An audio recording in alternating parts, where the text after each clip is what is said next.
उस सत्र का ज्ञान वो सही है, लेकिन उसमें ना पवित्र गीता में, ना पवित्र वेदों में, ना पवित्र कुरान शरीफ में, ना पवित्र बाइबल में उस पूर्ण परमात्मा की पूर्ण जानकारी नहीं है। उसके लिए ऑप्शन छोड़ रखा है। पवित्र श्रीमद् भगवद गीता अध्याय नंबर 4 के श्लोक नंबर 34 में, पवित्र यजुर्वेद अध्याय नंबर 40 के मंत्र नंबर 10 में, और पवित्र कुरान शरीफ के सूरत फुरकानी 25 आयत नंबर 52 से 59 में ये स्पष्ट कर रखा है कि वेद ज्ञानदाता, गीता ज्ञानदाता और कुरान शरीफ का ज्ञानदाता कह रहा है कि वो अल्लाहु अकबर यानी वो पूर्ण परमात्मा तो कोई और है जिसने 6 दिन में सृष्टि रची, 7वें दिन तख्त पर जा बैठे, जो सबका उत्पादक है। उसके विषय में कोई तत्वदर्शी संत से पूछो तो वो ज्ञान जो तत्वदर्शी संत बतावेगा वो ना कुरान में है, ना वेद में है, ना गीता में, ना पवित्र बाइबल में। तो वो है कंप्लीट स्पिरिचुअल नॉलेज जो इनके अंदर नहीं है। तो ये जितने भी हैं ग्रंथ ये इनकम्प्लीट ज्ञान रखते हैं, और इनका ज्ञानदाता भी इनकम्प्लीट गॉड है, कंप्लीट गॉड नहीं है, पूर्ण परमात्मा नहीं है। इतनी सी बात। तो ये जो अब आपको ज्ञान प्राप्त है उस कंप्लीट गॉड के द्वारा दिया हुआ, पूर्ण परमात्मा के द्वारा दिया गया ज्ञान है। आज दास आपको उनका दिया हुआ ज्ञान एज ए टेप रिकॉर्डर सुना रहा है, और उस परमात्मा की कृपा के बिना अन्य इसको समझ नहीं सके। इस दास के समझ में आया। तो अब क्या होगा, अब हजारों वर्षों तक ये ज्ञान चलेगा, पूरे विश्व में शांति होगी।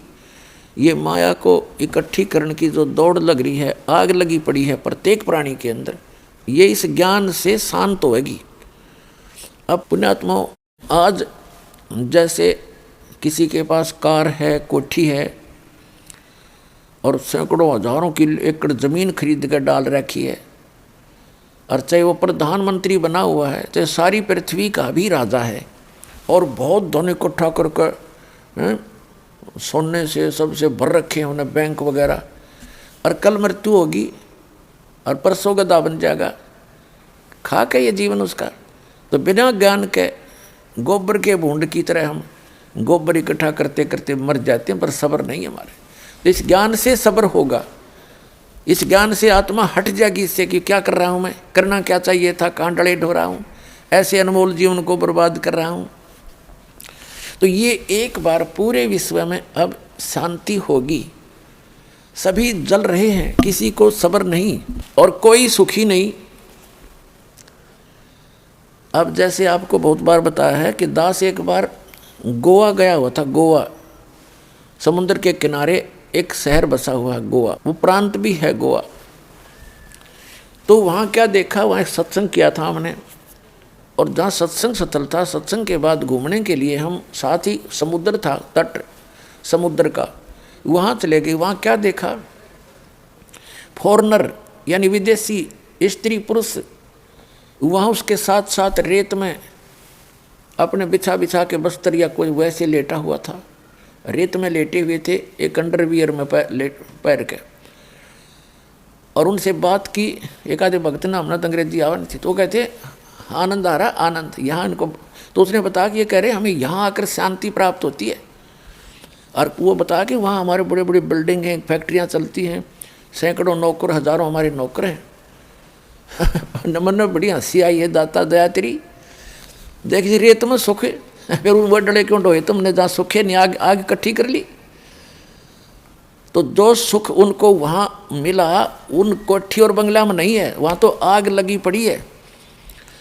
और आग क्यों लगी है उन कोठी बंगलों में, क्योंकि भक्ति नहीं है। तो पुण्यात्माओं, फिर ये बात समझ में आओगी उनके। अभी तो वो वहाँ छोड़कर यहाँ समुद्र का किनारा आए सुख प्राप्ति के लिए, और खाक सुख और रेत में के सुख है। 10 मिनट पाछे फिर 2 दिन पीछे फिर उस आग में जलना हो न जा करके। अगर जब सुख इतना होकर के ही है, सब कुछ त्याग करे, एक लंगोट बांध कर सुख है, तो पहले से सीमित हो जाओ तुम, घर पे भी सुख हो जाएगा। तो ये आपको दास ये ज्ञान देना चाहता है कि केवल कबीर साहब परमात्मा ने बताया है, पूर्ण ब्रह्म ने, साईं इतना दीजिए जिसमें कुटुंब समावे, हम भी भूखे ना रहें, अतिथि ना भूखा जावे। ये धन मांगो और भक्ति करो डट के, और फिर आपको जो भी आवश्यकता होगी इस संसार की भौतिक आवश्यकता जो आपकी होगी, भगवान ढेर लगा देगा आपका आगे, अगर आवश्यकता पड़ी तो।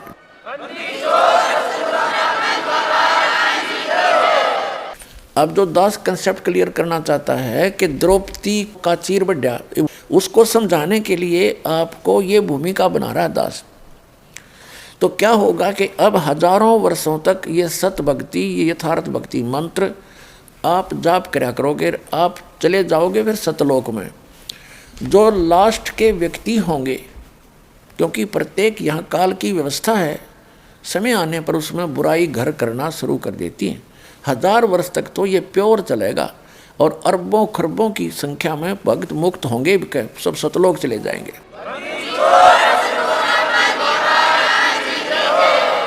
और फिर जो बाद के बचेंगे वो भगत तो होंगे, लेकिन उनमें बुराइयां घर कर जाएंगी, फिर वो पार नहीं हो सकेंगे। और उनके पीछे इस भक्ति से, क्योंकि ये यथार्थ भक्ति है, ये मूल मंत्र हैं, और ये भक्ति धन बहुत ज़्यादा संग्रहित हो जाता है थोड़े ही सुमन से, तो वो भक्ति धन उनके साथ होगा। फिर ये काल उनकी कैसे दुर्गति करेगा। जैसे आपको प्रथम मंत्र दिया जाता है, उसमें श्री ब्रह्मा जी, विष्णु जी, शिव जी और दुर्गा जी, गणेश जी, इनकी मजदूरी दी जाती है। यह कोई पूजा नहीं है। पुण्यात्माओं, हम इस स्पिरिचुअल नॉलेज को बिल्कुल नहीं समझ पाए, हमारे को अध्यात्म ज्ञान कति नहीं था।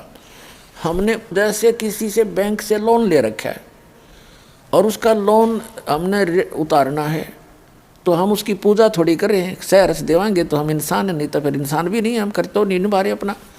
ऐसे ही जैसे हमारा कोई बिजली का टैक्स है और हम बिजली खर्च कर रहे हैं तो उसका बिल भरना ही है। हम जाएंगे वहाँ नमस्ते करते हैं, वहाँ के कैशियर से जो लेता है या अधिकारियों से मिलते हैं, उनको प्रणाम करते हैं, सभ्यता से पेश आते हैं। तो हम उनकी पूजा करने नहीं चाहते हैं, हम अपना ऋण देने जाते हैं, जल की टैक्स भी भरते हैं और प्रणाम भी करते हैं, क्योंकि सभ्यता यही कहती है। तो इसी प्रकार हम इन ब्रह्मा विष्णु महेश के ये जो हमारे ऊपर ऋण है, क्योंकि इनके लोक में हम रह रहे हैं, ये हमने इस मजदूरी दे देकर इनसे राहत प्राप्त करनी है। ये सिर्फ इतना काम है। और जब हम यहाँ से स्वदेश चलेंगे तो हमारे शरीर में कमल बने हुए हैं। कमल बीन ये बैरियर हैं आत्मा के लिए सतलोक जाने में, बाधाएं हैं। तो वो बाधाएं इन मंत्रों से क्लियर पाएंगे आपकी, फिर आप पहुँचोगे त्रिकुटी पे। हमारे शरीर में कमल हैं, मूल कमल है, जैसे बैकबोन है रीढ़ की हड्डी, इस ये जा कर के लास्ट में गुदा के पास समाप्त होती है। और उस जहाँ ये एंड होता है इसका अंदर की तरफ, हमारे शरीर के अंदर की तरफ, इसके 2 उंगल ऊपर, लगभग 1 इंच ऊपर, एक कमल की शकल की, कमल के आकार की आंतड़ियाँ बनी हुई हैं। जैसे कमल के फूल के पत्ते होते हैं, आंतड़ियों की ऐसी निशान से हैं। अब तो भक्ति है नहीं आपकी, तो वो ऐसे चिपके हुए हैं जैसे खाली ब्लेडर होता है। और जब भक्ति शुरू होगी तो उनके अंदर ये मंत्र से हवा सी भरी जाएगी और वो अंदर की नसें तन जाएंगी। जैसे गाय भैंस का सतन पहुँचने से पहले, यानी उसमें जब दूध प्रवेश नहीं होता तब से पहले वो लटकते रहते हैं, और जब बछड़ा और बच्चा छोड़ा जाता है उसको चूसने की चेष्टा करता है, वो तन जाते हैं ऐसे, तो उनमें दूध आ जाता है, उसी से तनते हैं। तो ऐसे ही वो कमल के आकार की जो छोटी छोटी सी आंतड़ियाँ हैं, इस भक्ति के मंत्र से वो तन जाती हैं। और अब वो ऐसे लटक रही हैं, अब वो जब खिल जाएंगी, ऐसे खुल जाएंगी तो अंदर से एक चमक निकलेगी, बिल्कुल सिरत लाइट जैसी, बिल्कुल बारीक सी, और तब वो समझो खिल गई। तो अब हम फिर हमारा वो क्लियर हो गया, ये समझ लो वो बैरिगेट क्लियर हो गया। हमने किसी कमल में प्रवेश नहीं करना है, क्योंकि ये तो एक रास्ते में आपके मार्ग में ये काल की दुकान है। इनमें जैसे बालक है, माँ बाप ने भेजा जा बेटा खेत में रोटी देकर आ, रास्ते में कोई मेला है, वो कहीं मदारी रीछ नचा रहा है, कोई गाने गा रहा है, कोई चाट बेच रहा है, कोई खिलौने बेच रहा है, तो वो बच्चा यदि उन खेलों को देखने लग गया तो वो वही खड़ा रह जाएगा और उस काम से वो नहीं पहुंच पाएगा। तो घर वाले गढ़ेंगे उसने, तो भेजा था कहाँ, वहाँ भूखा मरा, तू यहाँ बकवाद कर। तो इस प्रकार हमने मार्ग में चलते समय उनको नहीं देखना है, अपना जो कर्तव्य है उनका टैक्स क्लियर पाओगा आपका। परमात्मा साथ रहेंगे इस दास के रूप में। जब आप यहाँ से चलोगे आपका अकाउंट कराता चलेगा। वहाँ आपको बहुत सा प्रलोभन दिया जाएगा कि आपका तो बहुत पैसा बच गया है, यहाँ पर आपका तो बहुत कमाई शेष है, देखो यहाँ पर ठाठ करो, ये करो, ऐसे। तो आपने हाथ जोड़ लेने कि ना इस छोड़ो इस कमाई ने, तो वो कमाई फिर वो क्या करेंगे, आपकी सतलोक जाने वाले अकाउंट में डिपॉजिट कर देंगे, अगर आप वहाँ उसके लोक में प्रवेश नहीं करोगे। ये तो रेस्टोरेंट खोल रखे इन्होंने, आपसे टैक्स लेते हैं, आपकी पूंजी नष्ट करवा देते हैं, जितने भी स्वर्ग हैं ये रेस्टोरेंट है। तो फिर आप जाओगे, इसके ऊपर है फिर सावित्री और ब्रह्मा जी का कमल है। अब जैसे ये चैनल होते हैं ना, टीवी में चैनल होते हैं, तो कार्यक्रम तो कहीं और हो रहा है और हम देख रहे हैं टीवी पे। अब जैसे आजकल बिजनेस भी हो रहा है, इंटरनेट से हो जाता है, ऐसे ही समझो। तो वो कहीं और है मार्केट, लेकिन इंटरनेट से आजकल बिजनेस के भी लेन देन हो करके सौदा बेचा और परचेज हो रहा है, ऐसे ही समझो तुम। तो ये तो एक इंटरनेट का सिस्टम है हमारे शरीर के अंदर, उस गॉड का, परमात्मा का। फिर उसके बाद हम नाभि कमल में विष्णु और लक्ष्मी जी का एक कमल है, उसकी 8 पंखड़ियाँ हैं, सावित्री ब्रह्मा वाले की 6 पंखड़ियाँ हैं। फिर ये दोनों सतनों के बीच में यहाँ एक कमल है, रीढ़ की हड्डी के साथ चिपका हुआ। ये शंकर भगवान जी का, पार्वती जी का ये यहाँ बैरियर है, इनका कमल है, इनका भी आपको मंत्र दिया जाता है। उसके बाद ये कंठ कमल है, ये कंठ है, इसके बैक में ये रीढ़ की हड्डी यहाँ थोड़ा सा बैंड होती है इससे पहले, तो यहाँ ये थोड़ी सी चौड़ी ज़्यादा है। तो यहाँ पर वो दुर्गा जी का स्टेशन है, बैरीगेट है, बैरियर समझो इसको, उसकी 16 पंखड़ियाँ हैं और शंकर भगवान वाले कमल की 12 पंखड़ियाँ। इसके बाद फिर आगे जाएंगे, त्रिकुटी पर पहुँच जाएंगे।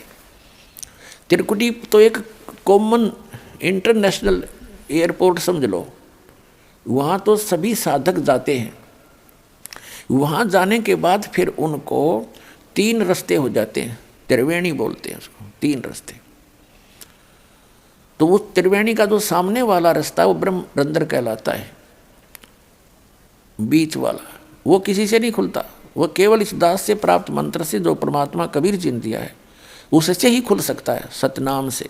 तो जो सारा कुछ दास जो बताना चाहता आपको कि फिर क्या होगा, जो पार नहीं हुए वो क्या करेंगे, उनके ये मंत्र बच जाएंगे, कमाई उनके साथ होगी, पार वो हुए नहीं। अब जैसे कोई व्यापारी है और पैसा लेकर पैसा कमा लिया उसने और फिर पड़ गया गलत आदत में, तो जितनी कमाई करी थी होटलों पे, बदमाशी में, फिल्म देखने में, ठाठ करने में बर्बाद कर देता है। तो जो भक्त यहाँ रह जाएंगे, उन्हीं में से ये काल ऊपर स्ट्रोक करेगा। इसने इस ब्रह्मलोक के अंदर एक ब्रह्मांड में ब्रह्मलोक बना रखा है। ब्रह्मलोक में एक इंद्र, महाइंद्र का लोक है, महाइंद्र, उसको महास्वर्ग बोलते हैं। उससे आगे है फिर नकली सतलोक, नकली अलखलोक, नकली अगमलोक और आगे डुप्लीकेट अकैलोक, अनामी लोक बना रखे। तो इन पुण्यात्माओं को जिन्होंने सतनाम का जाप कर प्राप्त है और वो पार नहीं हुए, और सार नाम भी प्राप्त है, वो पार नहीं हुए, क्योंकि पार तो कोई गलती कर दी उसमें भी रह जाओगे तुम, बेशक तीनों नाम प्राप्त हो गए। तो उनको फिर जो सार नाम प्राप्त है उनको अकय लोक में, उसमें अगम लोक में रखता है, अगम लोक में। और जो दूसरा सतनाम तक प्राप्त हैं वो अलख लोक और उस सतलोक में उनकी कमाई के आधार से रखता है, यहाँ नकली सतलोक अलख लोक में। और फिर वहाँ से भी उनके फिर पुण्य बच जाते हैं, उनको फिर ये क्या करता है, उन्हीं आत्माओं में से, जैसे ब्रह्मा जी की मृत्यु होगी, जब इसके 100 वर्ष पूरे हो जाएंगे, तो दूसरा ब्रह्मा उत्पन्न करके दुर्गा के संयोग से अपने पुत्र रूप में ये उस स्थान पर उसको कोमा में रखता है, उस रजोगुण प्रधान क्षेत्र में। जिन्होंने इस दास के सत्संग बहुत सुन रखे हैं वो आसानी से समझ सकते हैं। आज डिटेल नहीं बताऊंगा, आज दास दूसरे दो उद्देश्य सत्संग का वो अन्य है, उसकी भूमिका बना रहा हूँ, तब आपके समझ में आवेगा। नहीं तो आज तक आपने उआबाई सुन रखी है, तत्व ज्ञान किसी से बताया नहीं, सब जो है ना एंड बैंड मार करते, हमारा अंतःकरण खराब कर डाला, हमें विद्वान बना दिया नकली। अब परमात्मा का सच्चा ज्ञान आता है तो 36 मन में पता नहीं कितने ऑब्जेक्शन खड़े हो जाते हैं, ऐसा नहीं वैसा नहीं। और पहले जो आप बकवाद सुन रहे थे उसमें क्या, वो कहाँ से आधार था आपका, वो सारा सच्चा मान रखा आपने। और ये प्रमाण के साथ दिखाता है दास, एक पॉइंट को कंसिडर क्लियर करने के लिए 6 प्रमाण दिखाता हूँ और फिर भी मन बकवाद करता है। तो मन तो ये काल है, इसकी नहीं सुनना, अब परमात्मा की बात पर अमल करना, आपका कल्याण होगा।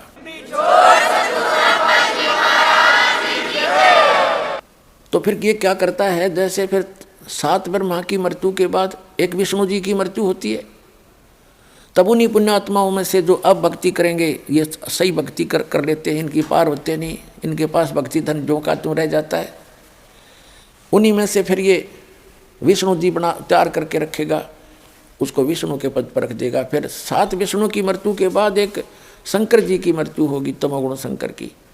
तो तब तक ये एक और अन्य उन्हीं पुण्यात्माओं में से अपना पुत्र रूप में शंकर तैयार करके रख लेता है। और उन पुण्यात्मा जो वर्तमान में ब्रह्मा विष्णु महेश बने हैं, ये आगे 84 लाख योनियों में चले जाएंगे। उसके बाद फिर ये कहेंगे स्वर्ग में आएंगे, ये पुण्यात्मा ब्रह्मा विष्णु महेश स्वर्ग में इनके रहे खये जो पुण्य है वहाँ समाप्त करेंगे। उसके बाद पृथ्वी पर आकर ये राजा बनेंगे। ऐसे थोड़ा जल्दी से खत्म होता है, इतना धन इकट्ठा हो रहा है आपका। राजा बनकर फिर ये नरी को वध करेंगे, कहीं शिकार खेल लेंगे, एक दूसरे के राज को हड़प करने के लिए लाखों लोगों को मरवा डालेंगे, मार डालेंगे, और घुटी सूटी लाओगे और नरी बकवाद करेंगे। यानी इनके पुण्य समाप्त होंगे, पाप की वृद्धि शुरू हो जाएगी, और अगले जन्म में ये गधे बना दिए जाएंगे। तो ये पूरा प्रोसेस है इस काल भगवान का। परमात्मा ने दास को अकल दी, बुद्धि दी, और अब आपको चाहता हूँ कि मास्टर बना दूँ, आप मार ना खाओ, किसी की बहकाई में नहीं आओगे, ऐसा तैयार कर दूंगा यदि विश्वास रखोगे तो फिर क्या होता है, उन्हीं पुण्यात्माओं में से कोई जैसे द्रौपदी बनती है, कोई किसी सत्र पर आती है, कोई कुंती बनती है, अच्छी आत्माएं होती हैं ये। तो ऐसे अब दास जिस स्थान पर आपको लाना चाह रहा था अब पहुँचे हैं। जैसे ये परमात्मा इतना दयालु है, कहते हैं जो जन मेरी शरण है ताका हूँ मैं दासे, गेल गेल लाग्या फिरूं जब तक धरती आकाशे। एक बार भी कोई पुण्यात्मा मेरी शरण में आ गया, मेरा बच्चा, बेटा या बेटी, कहता उसको मैं फिर छोड़ूं नहीं, उसके साथ रहूँगा, उसके पीछे पीछे फिरता रहता हूँ जब लग धरती आकाश, यानी जब तक ये कयामत आवेगी या प्रलय होएगी जिसमें पृथ्वी का भी नाश हो जाएगा, तब तक मैं उसके साथ रहूँगा और उसको चाहूँगा, कोशिश करूँगा कि निकल जा जल्दी सी। हम कहाँ गलती खाते रहे सतयुग त्रेता द्वापर में, भक्ति सभी करती हैं आत्मा। ये तो अभी नास्तिकता पनपगी, जैसे पूरा चीन नास्तिक हो गया, रूस नास्तिक हो गया, और अब भारत का नंबर था। जब ये भक्ति शुरू ना होती 100 वर्ष के बाद भारत भी कंप्लीट नास्तिक हो जाता, क्योंकि इतने नकली पंथ चल पड़े, इनसे लाभ कुछ हो नहीं रहा, सभी थक चुके, ना कोई सुख हुआ, ना आध्यात्मिक लाभ, ना भौतिक लाभ होता। तो अब कुछ दिनों में ये सभी नास्तिक हो जाते, कुछ ना रखा भगवान भगवान में। तो यही कारण था कि जैसे चीन पूरा महात्मा बुद्ध को मानते थे, और उनके पूर्वज जो थे उनके अनुयायी बन गए, उनके द्वारा बताई सब क्रियाएं करते थे, उससे कोई उनको तो लाभ हुआ था नहीं, लेकिन पूर्व जन्म के ओपन कर्मी थे, उनसे लाभ होता रहा। तो वो ये सोचा करते थे कि हम जो साधना कर रहे हैं उससे लाभ हो रहा है। उसके बाद जो उनके वंशज फिर और आगे आए, वो भक्तिहीन प्राणी थे, साधना वही करते थे जो उनके पूर्वज करते थे, उनको कोई लाभ हुआ नहीं, उस साधना से होना ही नहीं था, क्योंकि चार्जर ठीक नहीं था, वो मंत्र सही नहीं थे। तो फिर बाद वाला ने न्यू सोच लिया कोई भगवान भगवान नहीं है और ये सब बकवाद बंद करो, तो उन्होंने कंप्लीटली बैन लगा दिया, राम की चर्चा नहीं करनी। तो यही भारत का दशा होती, क्योंकि भारत दो एक यूनिवर्सिटी है अध्यात्म मार्ग की, सदा से ये स्थान ऐसा है।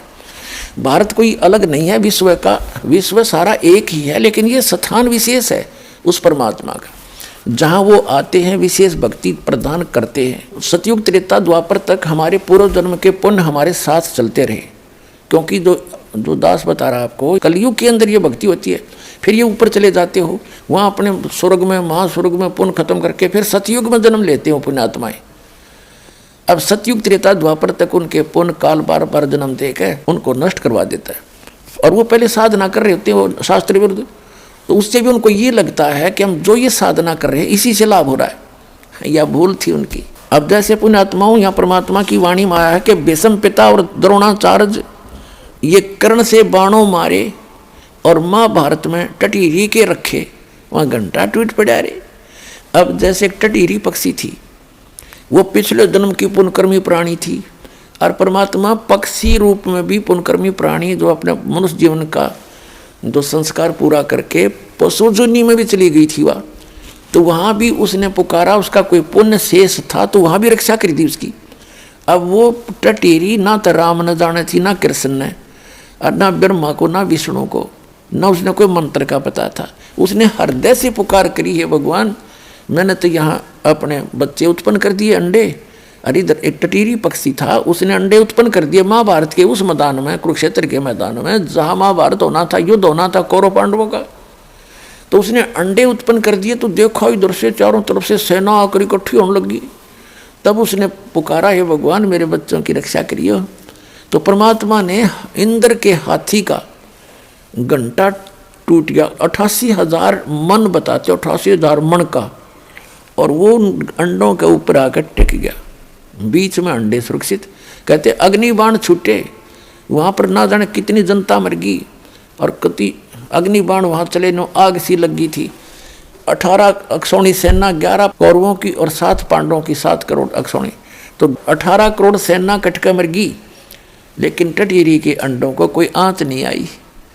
तो अब कोई नहीं सोचा कि जो वह भक्ति करे थी, उसने रामकृष्ण का भी ना पता था, हृदय से पुकारा, तो उसका जो पूरा संस्कार था उसको भी वो पूर्ण परमात्मा ही देता है। श्रीमद् भगवत गीता अध्याय नंबर 15 के श्लोक नंबर 16 और 17 में 3 पुरुष हैं। एक सरपुरुष, ये तो ब्रह्म है, जो स्वरूपी निरंजन काल 21 ब्रह्मांड का स्वामी, और अक्षर पुरुष है, ये 7 संघ ब्रह्मांड का मालिक है, ये भी इनकम्प्लीट गॉड है। और उत्तम पुरुष है तो अन्य, गीता जी के 15वें अध्याय के 17वें श्लोक में, उत्तम पुरुष है तो अन्य परमात्मा इति उदाहरते, ये लोग तरम अविश्य विवृत्ति अवैश्वर है। उत्तम पुरुष तो इन दोनों से सरपुरुष अक्षर पुरुष है कोई और है, और वही तीनों लोकों में प्रवेश करके सबका धारण पोषण करता है, और वही वास्तव में अविनाशी है, वही परमात्मा कहने योग्य है। तो वो कौन है? वो परम अक्षर ब्रह्म है। 8वें अध्याय के प्रथम मंत्र में अर्जुन ने पूछा कि आप जी ने 7वें अध्याय के 29वें मंत्र में श्लोक में गीता जी में जो तत्ब्रह्म की बताया है, वो तत्ब्रह्म को जानकर सारे अध्यात्म से परिचित व्यक्ति और सभी कर्मों से परिचित व्यक्ति केवल जरा और मरण से, बुढ़ापे के दुख से और मृत्यु के इस कहर से बचने के लिए, छूटने के लिए प्रयत्न करते हैं। जो उस तत्ब्रह्म को जान चुके होते हैं वही यहाँ की कोई वस्तु की डिमांड नहीं करते। तो अर्जुन ने पूछा 8वें अध्याय के प्रथम मंत्र में, फिर किम तत्ब्रह्म, वो तत्ब्रह्म कौन है, क्या है? 8वें अध्याय के 3रे श्लोक में गीता में गीता ज्ञानदाता ने कहा कि वो परम अक्षर ब्रह्म है। तो वो परम अक्षर ब्रह्म है। तो गीता जी के अध्याय नंबर 15 के श्लोक 17 में कहा उत्तम पुरुषत्व है, ये वो परम अक्षर ब्रह्म है, और यही तीनों लोकों में प्रवेश करके सबका धारण पोषण करता है। जब भी इन ब्रह्मा विष्णु महेश पर भी आपत्ति आती है, क्योंकि ये भी तो उसी के बच्चे हैं, इसी की साधना करके ये इस पद को प्राप्त है, तो इसका इन अनुवादा किया है कि जो जन मेरी शरण है ताका हूँ मैं दास, और गेल गेल ला गया फिर जब तक धरती आकाश है।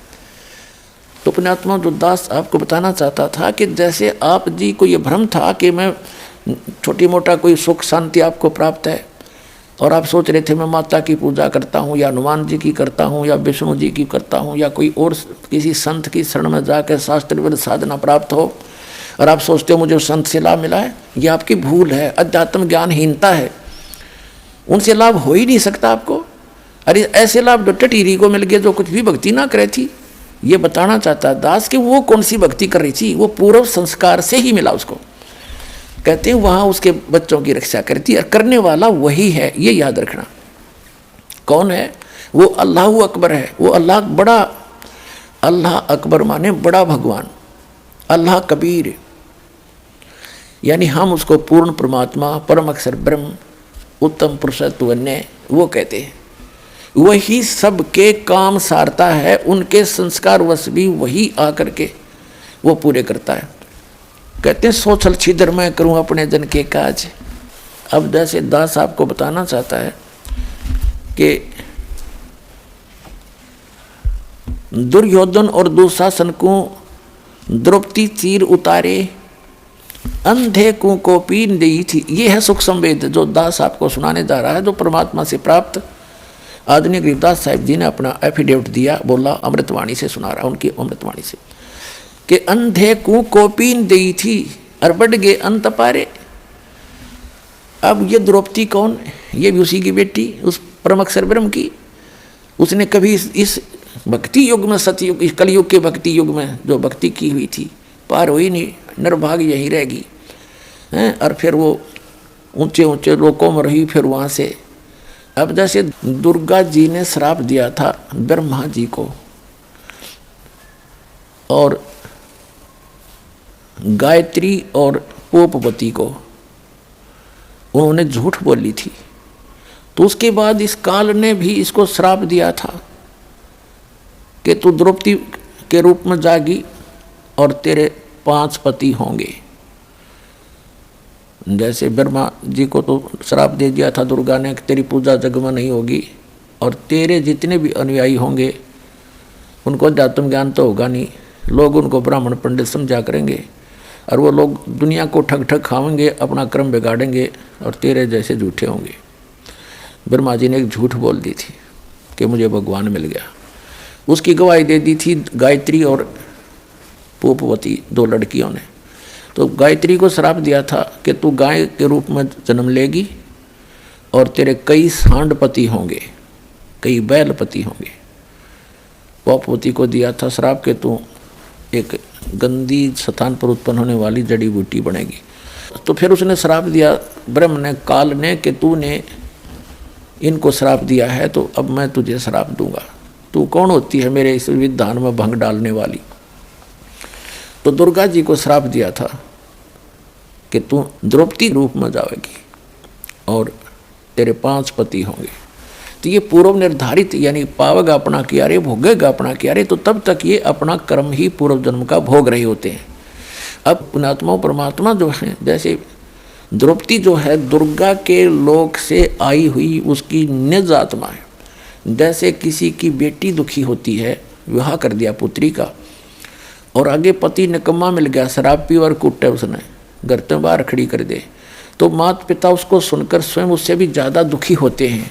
तो द्रौपदी के साथ जो कष्ट आ रहे थे तो दुर्गा जी उतनी ही पीड़ित हो रही थी, उसको ये सजा ऐसे मिली थी। लेकिन जो आत्मा दुर्गा के लोक से द्रौपदी रूप में ऊपर हुई थी, हम सभी हैं तो उस पूर्ण परमात्मा के ही बच्चे, तो उसको मालूम था कि इसके जीवन में उस परमात्मा को पता है कि ये कष्ट आएंगे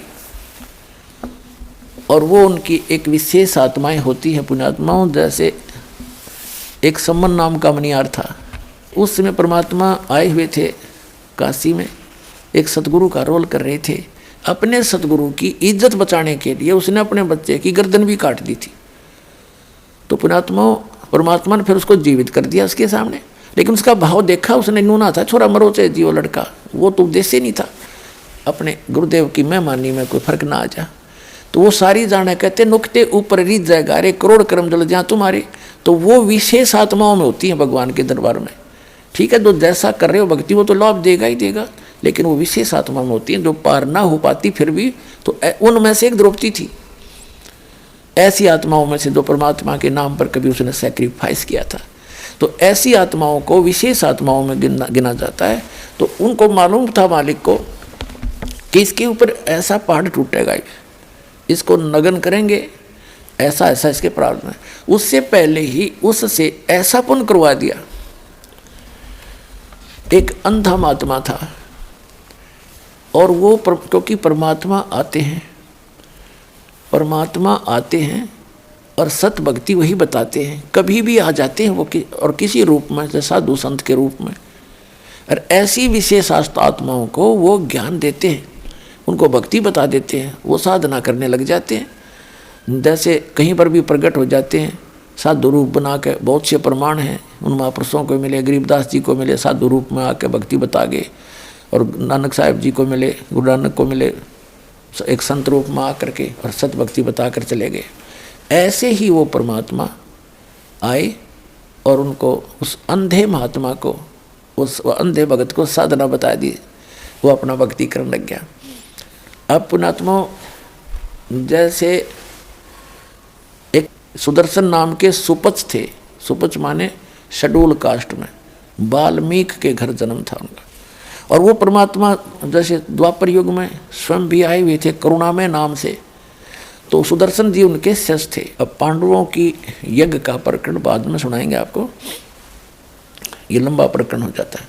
तो सुदर्शन जी को निमंत्रण दिया गया था जब उन पांडवों की यज्ञ पूर्ण नहीं हुई थी, तो सुदर्शन जी ने उसको कह दिया था भीम जो निमंत्रण देने आया था कि भी तुम्हारे यज्ञ में मैं नहीं जा सकता, क्योंकि तुमने तक घोर पाप कर रखा, करोड़ों आदमी मार डाले हैं, करोड़ों बहन विधवा होगी, कई करोड़ बच्चे नाथ कर दिए, तुम तो रक्त सना राज्य कर रहे हो, तुम्हारे घर का अन्न जो खाएगा सीधा नरक जाएगा। तो परमात्मा से आकर के अपने गुरु जी रूप में आए थे भगवान कबीर जी, करुणा में नाम से द्वापर युग में सुदर्शन जी ने कहा था कि भगवान ऐसे ऐसे उस युद्ध